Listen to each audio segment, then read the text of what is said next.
Next gen astro நேயர்களுக்கு அடியேன் உங்கள் சிவயோகி சிவசக்திமான் சுவாமிகள் வணக்கத்தை தெரிவித்துக் கொள்கிறேன். இந்த பதிவில் புரட்டாசி மாத பலன்கள் தான் சொல்ல போகிறோம். 12 ராசிகளுக்கும் அந்த பொதுவான பலன்களை சொல்ல போகிறோம். இது நீங்கள் கவனமாக கேட்டு நன்மை அப்படின்னு சொல்லி இப்போ என்னோடய குருநாதர் நான் வேண்டிக்கிறேன். ஓம் குருப்யோ நம நற்பவி நற்பவி நற்பவி ஓம் காஞ்சிவாசாய வித்மிகே சாந்தரூபாய தீமகே தன்னோ சந்திரசேகர பிரச்சோதயாத். என்னோட ஆத்மதரிமன் மகாகாளி வணங்குறேன். ஓம் காளிகாசாய வித்மிகே மசான வாசின்ன தீமகே தன்னோ அகோர பிரச்சோதயாத். இந்த புரட்டாசி மாத பலன் பார்க்கும்பொழுது முதல்ல பொதுவான பலன்கள் தான் பார்க்கறது வழக்கம். அந்த வகையில் பார்க்கும்போது இந்த புரட்டாசி மாதம் ஆரம்பிக்கும் பொழுது 17/9/2024 17/10/2024 வரைக்கும் சரியாக ஒரு மாதம் இந்த புரட்டாசி மாத பலன்கள் கண்டிப்பாக நடக்கப் போகிறது.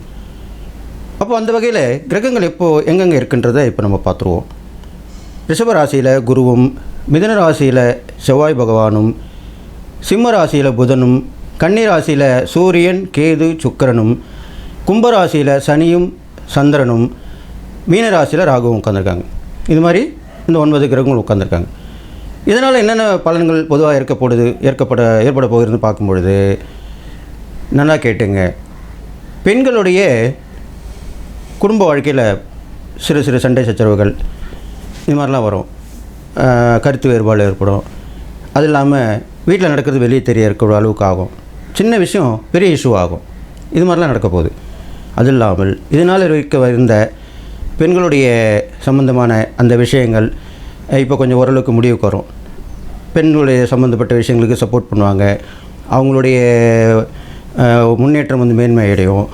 அது இல்லாமல் அந்த தவறான விஷயங்களில் போகிறது எல்லாமே இப்போ குறைஞ்சிரும்.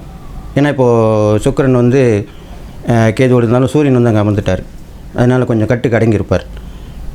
அது இல்லாமல் நிறைய பெண்களுடைய முன்னேற்றங்கள் பெருசாக பேசப்படும். அவங்களுக்கு நிறைய பேர் சப்போர்ட் பண்ணுவாங்க. அவங்களோட கை ஓங்கியிருக்கும். அவங்களுடைய திறமைகளும் பழிச்சிடும். அரசாங்கத்தாருடைய நடத்துகிறாங்க இல்லையா, ஆட்சி புரிகிறாங்க இல்லையா, அவங்களோட கை ஓங்கியிருக்கும். அவங்க சொல்கிறத மற்றவங்க கேட்பாங்க, அதிகாரிகள் கேட்பாங்க. மக்களுக்கு நிறைய திட்டங்களை வகுத்து கொடுப்பாங்க. அது மூலிமா நல்லது நடக்க போகுது.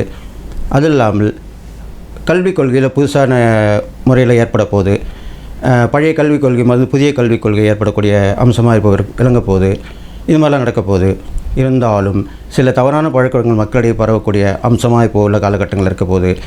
அதனால் நீங்கள் அந்த தவறான வழியில் போகாமல் ஆன்மீக நெறியிலையும் நீதி, நேர்மை, நியாயம், சத்தியம், இந்த மாதிரி தர்மம், இந்த மாதிரி வழியில் போனீங்கன்னாக்கா கண்டிப்பாக இந்த கிரகங்களுடைய கெடுபலன்கள் குறைந்த நற்பலன் தான் உங்களுக்கு ஏற்பட போகுது.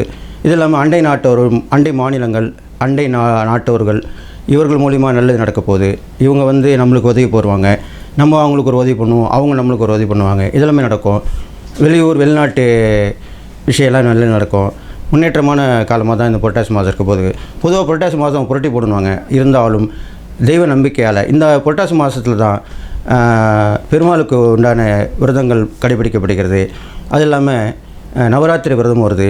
மாலை பச்சைன்ற பெரிய அமாவாசையும் வருது. இப்பேற்பட்ட புரட்டாசி மாதத்தில் நல்ல விஷயம் நடக்க போகுது அப்படின்னு சொல்லிட்டு நீங்கள் இப்போ நான் சொல்லக்கூடிய இந்த பொதுவான பலன்களில் பொதுவாக தான் இருக்க போகுது. அது நீங்கள் உங்களுக்கு தனிப்பட்ட ஜாதகத்தை என்னுடைய வாட்ஸ்அப் நம்பரில் அணுகினீங்கன்னா கண்டிப்பாக உங்களுக்கு பார்த்து பலன் சொல்லப்படும்.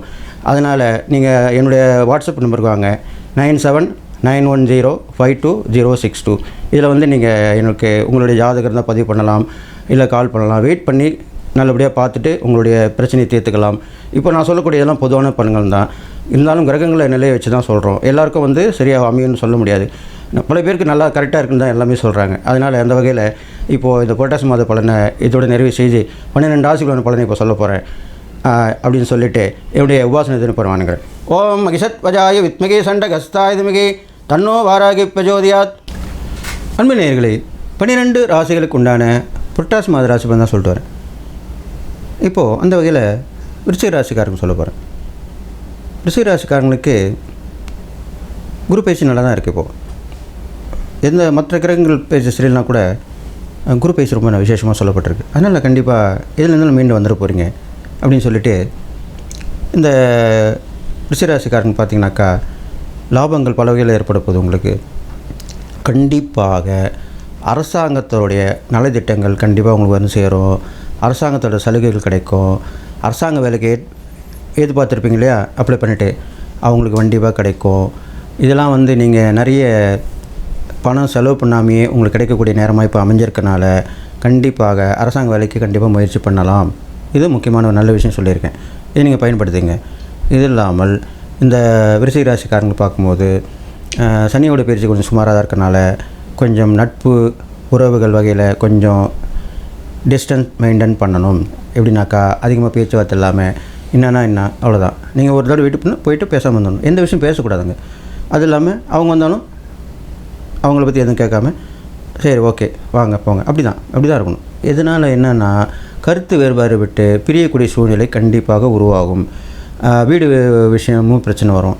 ஒரு வீடு கட்டின்னு இருக்கீங்கன்னா அதில் திடீர்னு பணம் கிடைக்காம போயிடும், தட்டுப்பட்டு போயிடும். அப்போ என்ன பண்ணணும்னு கேட்டிங்கன்னா விருச்சிக ராசிக்காரங்களா கையில் பணம் வச்சுக்கிட்டு தான் நீங்கள் இறங்கணும். பணம் வரும், நம்ம இறங்கி வேலை செஞ்சிட்டே இருக்கலாம் அப்படிலாம் நினைக்கவே கூடாது. அப்போது பாதியில் கட்டின வீடு எப்படின்னு கேட்டிங்கன்னா நிறைய பேருக்கு இந்த பதிவில் நான் ஒன்று சொல்லணும். வீடு கட்டி நிறைய பேர் பாதியில் நிறுத்திடுறாங்க. அதுக்கப்புறம் என்ன போன்றவங்கிட்ட வந்து கேட்குறாங்க போகிறாங்க. அதெல்லாம் வந்து அதுக்கப்புறம் கொஞ்ச நாள் விட்டுடுவீங்க வீடு கட்டிட்டு. அதில் என்ன ஆகுன்னா தீய சக்தியில் வந்து அங்கே உட்காந்துரும். நல்லா கேட்டுங்க, பாதி வீடு முடிஞ்சிச்சுன்னா அந்த இடத்துல வந்து தீய சக்தி வந்து உட்காந்துரும். அதை வந்து அதுக்கு போக்குறதுக்குனே ஒரு பூஜை போடணும், அப்புறம் அதுக்கு விரட்டணும், அதுக்கப்புறம் நீங்கள் திருப்பி பழையபடி செய்யணும். அதனால் பெரும்பாலும் இது மாதிரி பாதி வீடு கட்டி நின்றுச்சுன்னா அங்கே வந்து தொடர்ந்து ஒரு தீப ஒளியை நீங்கள் ஏற்படுத்தி கொண்டு வரணும்.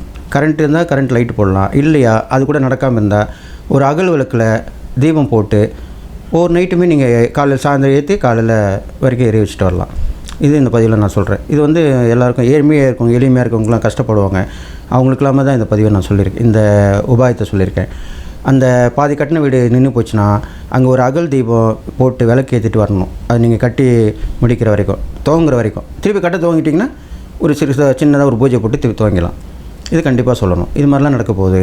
இது இல்லாமல் உங்களுக்கு பூமி விஷயத்துலையும் அப்படி தான் பிரச்சனை வரும். அதனால் அது பாதுகாப்பு வச்சுக்கணும். இடம் வாங்கி போட்டிங்கன்னா அதுக்கு ஃபென்சிங் போடுங்க, வேலி போடுங்க. ஏன் அப்படியே விட்டுறீங்க? அதெல்லாமே நீங்கள் இப்போ கவனமாக இருக்கணும். இது மாதிரி பண்ணிட்டு வாங்க, கண்டிப்பாக நல்லது நடக்கும். அது இல்லாமல் குருவோட பயிற்சி நல்லா இருக்கனால உங்களுக்கு பல வகையிலுமே ஏற்ற இறக்கமாக இருக்கும். அது இல்லாமல் கணவன் மணி ஒரு அந்யோன்யமாக இருக்கும். பங்குதாரர்கள் நல்லா இருப்பாங்க. ஷேர் மார்க்கெட்லாம் நீங்கள் தைரியமாக போட்டு பண்ணலாம், செய்யலாம். ஆனால் அடுத்தவங்க நல்ல ஒரு நம்பிக்கையால் உள்ளவங்கள மூலிமா நீங்கள் செய்யணும் போகணும். அப்படி தான் சொல்லியிருக்கேன். அகலக்கால் வைக்கக்கூடாது. அதிகமாக கரெக்டாக பண்ணி கரெக்டாக செஞ்சுக்கணும். இது மாதிரிலாம் பண்ணிட்டு வாங்க. அது இல்லாமல் வந்து பிரயாணங்கள் அதிகமாக உங்களுக்கு ஏற்பட்டுகிட்டே இருக்கும். அது மூலிமா நல்ல லாபங்களும் ஏற்பட போகுது. அதெல்லாம் பண்ணிட்டு வாங்க. அது இல்லாமல் விருச்சிக ராசிக்காரங்க பார்க்கும்போது உங்களுக்கு இறை பரிகாரங்க பார்க்கும்போது முருகர் வழிபாடு கண்டிப்பாக சொல்லப்பட்டிருக்கு. அதில் வந்து எப்படி சொல்கிறது, இந்த வைத்தீஸ்வரன் கோயில் முருகர் சொல்லுவாங்க இல்லையா, அந்த மருந்து அதாவது தீர்க்கக்கூடிய நோய் நொடியில் தீர்க்கக்கூடிய முருகராக இருப்பார். அப்படிப்பட்ட முருகரை வழிபட்டு வரலாம். சிக்கல் சிங்கார வேலை சொல்லுவாங்க, அவர் வழிபடலாம். திருச்செந்தூர் முருகர் வழிபடலாம். அங்கே கிடைக்கிற பன்னீர் விலை பூஜை ரொம்ப விசேஷமானது, நோய் நொடியை சேர்க்கக்கூடியது. அங்கெல்லாம் போயிட்டு வரலாம். அதே மாதிரி அங்கே வீட்டு பக்கத்தில் இருக்கிற முருகர் கோயில் இருந்தால் அங்கே போயிட்டு வரலாம். இது மாதிரிலாம் பண்ணிட்டு வரலாம். தான தர்மம் பார்க்கும்போது நோய்வாய்ப்பட்டவங்களுக்கு ரொம்ப நீண்ட நாள் படுத்து படிக்கையாக இருக்கவங்களுக்கு நீங்கள் உதவி ஒத்தாசை பண்ணணும். அப்போ தான் உங்களுக்கு அந்த புண்ணியம் கிடைக்கும், அந்த தர்மம் வந்து நிலைச்சி உங்களுக்கு நிற்கும். உங்கள் ராசிக்கு உண்டான பரிகாரமாக சொல்லப்பட்டிருக்கு. இது மாதிரி பண்ணிட்டு வாங்க, கண்டிப்பாக நல்லா நடக்கும். உங்களுக்கு மற்ற பயிற்சியும் ஒன்றும் பிரச்சனை வராது. குருவோட பயிற்சி நல்லா இருக்கிறனால அதனால் சுபத்தன்மை வாய்ந்த விஷயமாக தான் இந்த மாதம் இருக்க போகுது. பெரும்பாலும் பெருமாள் வழிபாடு, முருகர் வழிபாடு, அம்மன் வழிபாடு இது மாதிரிலாம் பண்ணிட்டு வந்தீங்கன்னா கண்டிப்பாக இந்த காலத்தை கடந்து வந்துட போகிறீங்க அப்படின்னு சொல்லிட்டு கடைசியாக ஒரு சூட்சமான பரிகாரம் உங்களுக்கு சொல்லணும். அது என்னென்னு கேட்டிங்கனாக்கா, ரொம்ப ஏழ்மை நிலை ஒரு வேளை சோற்றுக்கே வழி இல்லாமல் இருப்பாங்க. அப்படிப்பட்டவங்களை தேடி கண்டுபிடிச்சி அவங்களுக்கு உதவி பண்ணிங்கன்னா உங்களுக்கு கண்டிப்பாக இந்த மாதத்து பிரச்சனை மட்டும் இல்லை, உங்களுக்கு தொடர்ந்து நீண்ட கால ஒரு பிரச்சனை கண்டிப்பாக தீரும்னு சொல்லி நீங்கள் இந்த புரட்டாசி மாத பலனை நல்லபடியாக கடந்து வந்துருவீங்கன்னு சொல்லி வாழ்த்தி, எல்லா நலமும் பெற்று வாங்குன்னு சொல்லி வாழ்த்தி நன்றி கூறி விடைபெறுகிறேன். நன்றி, வணக்கம்.